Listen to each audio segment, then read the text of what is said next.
आज मैं आपको अहोई अष्टमी व्रत की कहानी सुनाऊंगी। तो चलिए कहानी शुरू करते हैं। एक बार एक गांव में एक साहूकार रहता था। साहूकार के 7 बेटे और 1 बेटी थी। सातों बेटों की शादी हो गई थी। दिवाली के आसपास का समय चल रहा था। घर में दिवाली की सफाई चल रही थी। एक दिन सातों बहुएं अपने ननद के साथ खदान से मिट्टी लाने चली गई। पहले के टाइम में मिट्टी लाई जाती थी, तो मिट्टी लाने के लिए चली गई। अब जब मिट्टी लेने गई तो उस दिन होई अष्टमी का दिन था। सारी बहुएं खेतों में कोई कचरी लेने चली गई, कोई फूल तोड़ने चली गई, सब इधर उधर हो गई। अब साहूकार की बेटी ने मिट्टी खोदना शुरू कर दिया। जैसे जैसे मिट्टी खोदती गई वैसे वैसे शाहू माता के बच्चे उस मिट्टी में कटते चले गए। सातों बच्चे कट गए। शाहू माता हाहाकार करती हुई आई और शाहू माता ने कहा कि तुमने मेरे बच्चों को मारा है, मैं तुम्हारी कोख लूंगी। साहूकार की बेटी जोर जोर से रोने लगी। उसके रोने की आवाज सुन के साहूकार की सारी बहुएं वहां पे इकट्ठी हो गई। अब सबने जब शाहू माता की बात सुनी तो कहा कि अगर तुमने इसकी कोख ले ली तो हमारी सासू हमें घर में नहीं घुसने देगी। लेकिन शाहू माता ने कहा कि मुझे तो कोख चाहिए, अगर ये नहीं इसकी कोख नहीं दोगे तो तुम किसी और की कोख दे दो, मुझे तो कोख चाहिए। अब सारी बहुओं ने कोख देने से मना कर दिया। बड़ी बहू ने सोचा कि मेरी एक ही ननद है, अगर इसकी कोख दे दी तो फिर सासू माँ बहुत गुस्सा हो जाएंगी। बड़ी बहू ने कहा कि तुम मेरी कोख ले लो। शाहू माता ने बड़ी बहू की कोख ले ली। जैसे ही कोख ली, बड़ी बहू के जो बच्चे पालने में थे वो पालने में मर गए, जो स्कूल गए वो वहीं पे मर गए, जो खेल रहे थे वो खेलते खेलते मर गए। सारे बच्चे वहीं के वहीं मर गए। जैसे ही घर आई, सासू माँ ने कहा कि ये सब क्या हो गया, सब एकदम से कैसे खत्म हो गए। तब बहुओं ने सारी बात बता दी।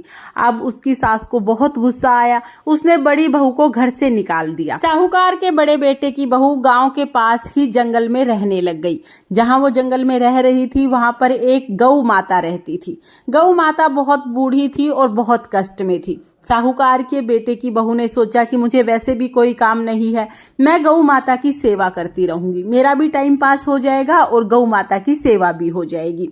इस तरह से पूरा 1 साल तक साहूकार के बेटे की बहू उस गौ माता की सेवा करती रही। अब गौ माता की हालत पहले से बहुत सुधर गई थी। गौ माता हष्ट पुष्ट हो गई और गौ माता बहुत खुश हुई। गौ माता ने साहूकार के बेटे की बहू से कहा कि बेटी, तुमने मेरी बहुत सेवा की है, तुम मांगो, तुम्हें क्या मांगना है, तुम्हारे जो भी इच्छा होगी मैं वो तुम्हारी इच्छा पूर्ण कर दूंगी। तब साहूकार के बेटे की बहू बोली कि हे गौ माता, शाहू माता तुम्हारी सहेली हैं, शाहू माता ने मेरी कोख ले ली है, तुम मुझे मेरी कोख दिला दो।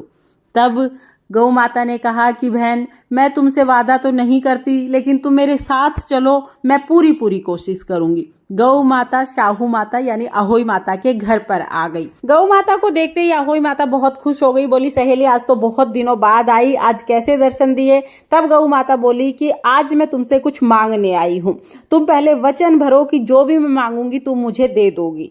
तब अहोई माता बोली कि इसमें भी कोई पूछने की बात है, 1 वचन 2 वचन, तीसरे वचन में ऊकू तो खड़ी नरक में सूकू, इस तरह से वचन भर लिया।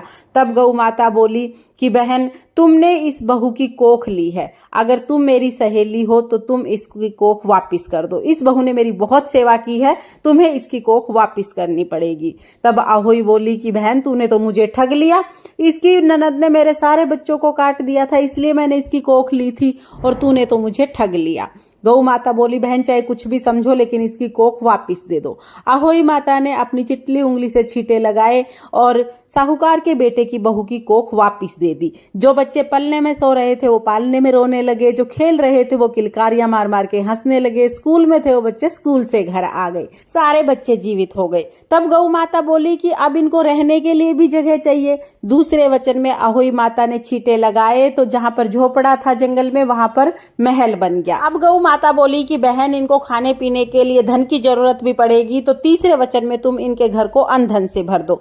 अहोई माता ने जल के छींटे लगाए और साहूकार के बेटे की बहू का जो महल था वो अनधन से भर गया। अब आया अहोई अष्टमी का व्रत।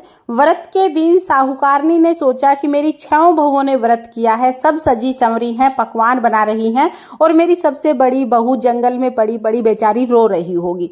उसको बड़ी दया आई तो साहूकारनी ने एक प्लेट में पकवान भर के अपनी नौकरानी से कहा कि ये पकवान मेरी बहू को दे के आ जाओ। नौकरानी जैसे ही जंगल में आई तो देखा कि जहां झोपड़ा था वहां पर तो बहुत बड़ा महल बन गया है और साहूकारनी की बहू तो कंडवारे बांट रही है।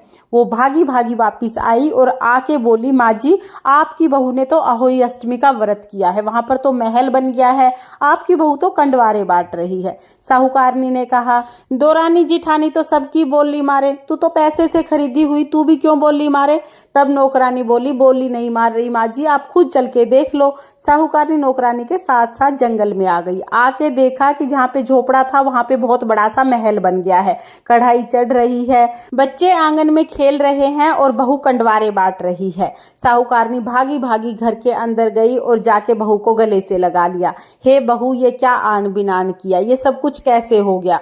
बहू ने अपनी सास के पैर छू लिए, पैर पकड़ के बोली, माँ जी मैंने तो कुछ भी नहीं किया, मैंने तो गौ माता की सेवा की थी और गौ माता ने ही ये सब कुछ किया है। बहू ने सारी बात अपनी सास को बता दी। सास ने कहा, हे बहू, मैं तुझे ऐसे अकेले जंगल में नहीं डालना चाहती थी, लेकिन अगर तू घर में रहती तो दोरानी जिठानी तुझे ताने मारती रहती और तेरा जीना बहुत मुश्किल हो जाता, इसलिए मैंने तुझे घर से निकाला था। बहू ने अपनी सास के चरण छुए और कहा, माँ जी मैं जानती हूँ आप दिल से बुरी हो ही नहीं सकती हैं। सास बहू के गले लगे, बहू सास के गले लगे, दोनों सास बहू कंडवारा बांटने लगी। पूरे घर में खुशियां छा गई। साहूकारनी ने पूरे नगर में ढिंडोरा पिटवाया कि सभी महिलाएं अपने बच्चों की लंबी उम्र के लिए अहोई अष्टमी माता का व्रत पूजन जरूर जरूर करें।